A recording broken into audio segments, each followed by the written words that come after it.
श्री स्वामी समर्थ. तुम्हा सर्वांचं आपल्या यूट्यूब चॅनलवरती मी अगदी मनापासून स्वागत करते. तुमच्या मनातील सर्व चांगल्या इच्छा स्वामी महाराज पूर्ण करोत हीच स्वामींच्या चरणी प्रार्थना करते आणि आजच्या व्हिडिओला सुरुवात करते. आजच्या व्हिडिओमध्ये आपण बघणार आहोत ते म्हणजे आपले जर कोणाकडे पैसे अडकलेले असतील, तुम्ही कोणाला पैसे उसने दिलेले असतील आणि ते पैसे परत तुम्हाला मिळालेले नसतील, तर ते पैसे परत मिळवण्यासाठी आपल्या कष्टाचे, आपल्या मेहनतीचे, हक्काचे पैसे हे आपण ज्यांना दिलेत त्यांच्याकडून परत मिळवण्यासाठी आपल्याला कालभैरव जयंतीपासून 40 दिवस अत्यंत प्रभावी सेवा करायची आहे.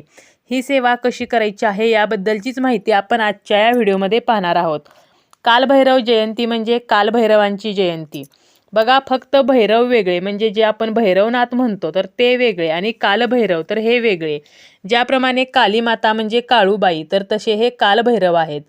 कालभैरव जे आहेत तर हे महादेवांचेच एक रौद्र रूप आहे.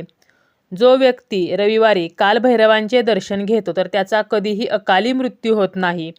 महादेवांनी तिसरा डोळा उघडल्यावर नजरेस पडतो तो म्हणजे त्यांचा रुद्रावतार.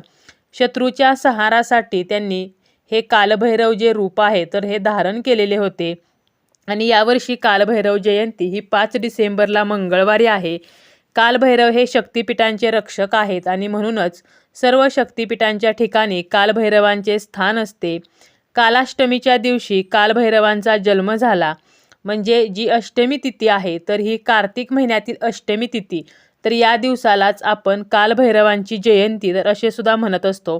अष्टमी तिथी ही प्रत्येक महिन्यात येत असते, परंतु कार्तिक महिन्यातील जी अष्टमी आहे हिला आपण कालाष्टमी म्हणजेच कालभैरव जयंती म्हणून साजरी करतो. आणि आपण या दिवशी बरेचसे उपाय तर हे सुद्धा करत असतो आणि त्यापैकीच एक उपाय म्हणजे आपले अडकलेले पैसे परत मिळवण्यासाठी आपल्याला 40 दिवसांची एक सेवा करायची आहे. ही सेवा कशी करायची तर हेच आपण आजच्या या व्हिडिओमध्ये पाहणार आहोत. आपल्या कष्टाचे, आपल्या हक्काचे अडकलेले पैसे परत मिळवण्यासाठी आपल्याला हा उपाय करायचा आहे. बघा, आपण पैसे कमवण्यासाठी बरीच मेहनत करत असतो, कष्ट करत असतो, रात्रंदिवस एक करत असतो. आणि जेव्हा जर आपल्या जवळच्या व्यक्तींना किंवा नातेवाईकांना, आपले काही मित्र असतील, आप्तेष्ट असतील तर यांना जेव्हा पैशाची गरज पडते तर तेव्हा आपण त्यांना मदतसुद्धा करत असतो. परंतु कधी कधी हे पैसे आपल्याला परत मिळत नाहीत. परत पैसे मिळण्यासाठी बऱ्याचशा अडचणी येतात, बराचसा उशीर होतो आणि आपल्याला जेव्हा गरज असते तर ते आपलेच पैसे असूनसुद्धा आपल्याला मिळत नाहीत. असे पैसे अडकून राहणे म्हणजे आपली लक्ष्मी दुसऱ्याच्या घरी अडकून राहण्यासारखं आहे. आणि त्या व्यक्ती ज्या आहेत तर त्या आपल्याला वेळेत पैसे देत नाहीत, कारण त्यांच्याकडे काहीतरी प्रॉब्लेम चालू असतात किंवा त्यांच्याकडेच त्यांची प्रगती होत नसते, त्यामुळे त्यांच्याकडे पैसे येत नाहीत. तर यासाठी आपल्याला हे पैसे परत कसे मिळवायचे तर आपण ही 40 दिवसांची सेवा करू शकतो. आणि हा अत्यंत प्रभावी उपाय आहे. फक्त आपल्याला हा जो उपाय आहे तर तो आपल्याच घरी राहून करायचा आहे. या 40 दिवसांमध्ये तुम्हाला बाहेर वगैरे जाता येणार नाही, कारण तुम्हाला हा उपाय जो आहे तर तो सलग करायचा आहे. यामध्ये आपल्याला खंड पडू द्यायचा नाही. परंतु जर महिला हा उपाय करत असतील आणि मध्येच जर त्यांना पिरियड्स आले तर मात्र तेवढे 4 ते 5 दिवस किंवा 5 ते 6 दिवस आपल्याला हा उपाय स्किप करायचा आहे आणि पुन्हा आपल्याला तो कंटिन्यू करायचा आहे. परंतु जर सुतक पडले तर मात्र आपल्याला हा उपाय पहिल्यापासून पुन्हा सुरू करायचा आहे. महादेवांनी शत्रूच्या संहारासाठी धारण केलेलं रूप म्हणजे कालभैरव. तर यांना आपल्याला काय करायचं आहे, अडकलेले पैसे परत मिळण्यासाठी प्रार्थना करायची आहे. यासाठी आपल्याला त्यांच्या मंदिरामध्ये जायचं आहे आणि हा जो उपाय आहे तर तो आपल्याला संध्याकाळी करायचा आहे. तुम्ही 6 ते 8 वाजेपर्यंत हा उपाय केला तरीसुद्धा चालेल किंवा जास्तीत जास्त तुम्ही 10 वाजेपर्यंत हा उपाय करायचा आहे. कालभैरव जयंतीच्या दिवशी कालभैरव मंदिरात जायचं, त्यांना प्रार्थना करायची की अमुक एका व्यक्तीकडे माझे पैसे अडकलेले आहेत. त्या व्यक्तीचं तुम्ही नावसुद्धा घेऊ शकता आणि त्या व्यक्तीची प्रगती होऊ द्या, भरभराट होऊ द्या आणि माझे पैसे परत मिळू द्या. तर अशी आपल्याला प्रार्थना करायची आहे, कारण त्या व्यक्तीची जेव्हा प्रगती होईल, भरभराट होईल, त्याच्याकडे पैसे येतील तर तेव्हा आपले पैसे तो आपोआप परत करेल. कालभैरव जे आहेत तर हे शिस्तीचे देवता आहेत आणि त्यामुळे आपल्याला समोरच्या व्यक्तीचं सुद्धा चांगलं व्हावं तर अशीच प्रार्थना कालभैरवांना करायची आहे. आणि यानंतर आपल्याला काय करायचं आहे तर एक नारळ आणि खडीसाखर ही आपल्याला कालभैरवांसमोर ठेवायची आहे आणि पुन्हा आपल्याला हीच प्रार्थना करायची आहे की माझे अडकलेले पैसे परत मिळू द्या आणि त्या व्यक्तीला तुम्ही सद्बुद्धी द्या की त्या व्यक्तीने माझे पैसे परत द्यावे. तर अशी प्रार्थना करायची आणि आपल्याला घरी यायचं आहे. आता घरी आल्यानंतर काय करायचं आहे तर आपल्याला 3 मोरपीस लागणार आहेत. 3 मोरपीस त्याबरोबरच आपल्याला या उपायासाठी पांढरी मोहरी लागणार आहे. तर 3 मोरपीस घ्या. आता ही मोरपीस घेताना फक्त वरचं जे पीस आहे तर एवढी नसायला पाहिजेत. तर ती लांब जी मोरपीस असतात तर ती आपल्याला अखंड मोरपीस घ्यायची आहेत. छोटीशी शॉर्ट असलेली किंवा कट केलेली तर अशी मोरपीस घ्यायची नाहीत.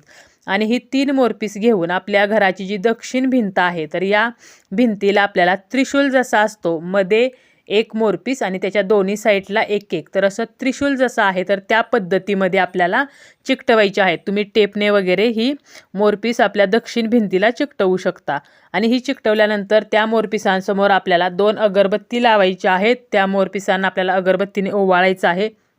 त्यानंतर तुम्हाला एका डिशमध्ये पांढरी मोहरी घ्यायची आहे. बघा, पिवळी मोहरी घेऊ नका, काळी मोहरी घेऊ नका, पांढरी मोहरी आपल्याला या उपायासाठी घ्यायची आहे. आणि ही डिश जी आहे तर ती उजव्या हातामध्ये घ्या. आपल्याला त्या मोरपिसांसमोर बसायचं आहे. बसताना स्वतःला आपल्याला आसन घेऊन बसायचं आहे. आणि उजव्या हातामध्ये ही डिश घ्यायची आहे. यानंतर आपल्याला 11 वेळेला कालभैरवाष्टक म्हणायचं आहे. त्यासोबत 11 वेळेला वेदोक्त वल्गा सुक्तम म्हणायचं आहे. आता हे सगळं जर म्हणायला येत नसेल तर तुम्ही फक्त ऐका आणि मोबाईलवरती लावलं तरीसुद्धा चालेल. तर 11 वेळेला कालभैरवाष्टक, 11 वेळेला वल्गा सुक्तम, त्यासोबतच आपल्याला 1 माळी म्हणजे 108 वेळेला आपली जी कुलदेवता आहे तर कुलदेवतेचा जप करायचा आहे. आणि 11 माळी श्री स्वामी समर्थांचा जप करायचा आहे.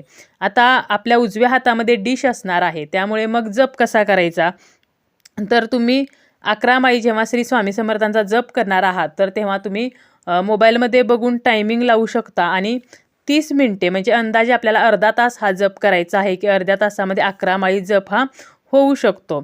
तर अशा प्रकारे आपल्याला एवढ्या गोष्टी म्हणायच्या आहेत. म्हणजे कालभैरवाष्टक 11 वेळा, वल्गा सुक्तम 11 वेळा, 1 माळ कुलदेवतेचा जप आणि 11 माळी श्री स्वामी समर्थ मंत्राचा जप. आणि यानंतर ही जी डिश आहे तर ती तुम्ही स्वामी समर्थांसमोर ठेवा किंवा तुमच्या देवघरामध्ये कोणत्याही देवासमोर जरी ठेवली तरीही चालेल. आणि यातील तुम्हाला 5 मोहरीचे दाणे घ्यायचे आहेत. आणि आपण जी अगरबत्ती लावलेली आहे त्याची जी रक्षा पडलेली असेल तर यातील थोडीशी चिमूटभर रक्षा आपल्याला घ्यायची आहे. यानंतर पुन्हा तुम्हाला त्या व्यक्तीचं नाव घ्यायचं आहे ज्याच्याकडे आपले पैसे अडकलेले आहेत. आणि पुन्हा आपल्याला स्वामींसमोर प्रार्थना करायची आहे की त्या व्यक्तीला सद्बुद्धी द्या आणि माझे पैसे त्या व्यक्तीने मला लवकरात लवकर परत करावेत अशी बुद्धी द्या, त्या व्यक्तीची प्रगती होऊ द्या, भरभराट होऊ द्या अशी प्रार्थना करा. आणि ती व्यक्ती ज्या दिशेला राहते त्या दिशेला आपण जे मोहरीचं दाणं आणि रक्षा घेतलेली आहे तर ते आपल्याला फेकायचं आहे. आणि हा उपाय आपल्याला सलग 40 दिवस करायचा आहे. आता हे फेकताना टेरेसवरून, गॅलरीतून फेकू नका. कोणाच्या अंगणात पडेल, कोणाच्या अंगावरती पडेल, तर अशा प्रकारे फेकायचं नाही. याचं दुसऱ्या कोणालाही त्रास होता कामा नये. तर अशा पद्धतीने आपल्याला घराच्या बाहेर जाऊन ती व्यक्ती ज्या दिशेला राहते त्या व्यक्तीचं गाव ज्या दिशेला आहे तर त्या दिशेला हे फेकायचं आहे. आणि अशा प्रकारे हा 40 दिवस उपाय करायचा. आणि शेवटी तुम्हाला काय करायचं आहे तर 40 दिवस झाल्यानंतर ही जी मोरपिसे आहेत किंवा त्या डिशमध्ये उरलेली जी मोहरी आहे तर ही आपल्याला निर्माल्यमध्ये विसर्जित करायची आहे. आता हा जो उपाय आहे तर तो ज्याचे पैसे अडकलेले आहेत ती व्यक्ती स्वतः करू शकते किंवा दुसऱ्या व्यक्तीने केला तरी चालेल. जसं की बायकोने नवऱ्यासाठी, आईने मुलांसाठी किंवा बहिणीने भावासाठी सुद्धा हा उपाय करता येतो. म्हणजे कसं की जर नवऱ्याचे पैसे अडकलेले असतील तर बायकोने हा उपाय केला तरीसुद्धा चालेल. फक्त हा उपाय करताना आपल्याला तो पूर्ण श्रद्धेने, निष्ठेने आणि मनापासून करायचा आहे. नक्की तुम्ही सुद्धा कालभैरव जयंतीपासून हा उपाय करून पहा.